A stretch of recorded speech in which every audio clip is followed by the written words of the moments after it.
എന്റെ കർത്താവേ, നിന്റെ വിശുദ്ധ മദ്ബഹായുടെ നടകളിൽ മേൽ ചവിട്ടിയിട്ടുള്ള എന്റെ കാലുകൾ അഗ്നിക്കനലുകൾ മേൽ ചവിട്ടുവാനായിട്ട് നീ ഉപേക്ഷിച്ച് കളയരുതേ.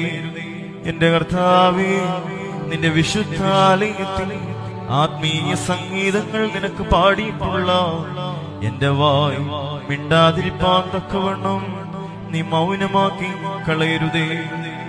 കർത്താവേ, നിന്റെ വിശുദ്ധ ത്രോണോസിനെ മുത്തിയിട്ടുള്ള എന്റെ അധരങ്ങൾ ജീവാഗ്നിയുടെ കടിഞ്ഞൂലുകളാൽ പൊത്തപ്പെടുവാൻ തക്കവണ്ണം നീ ആക്കി തീർക്കരുതേ.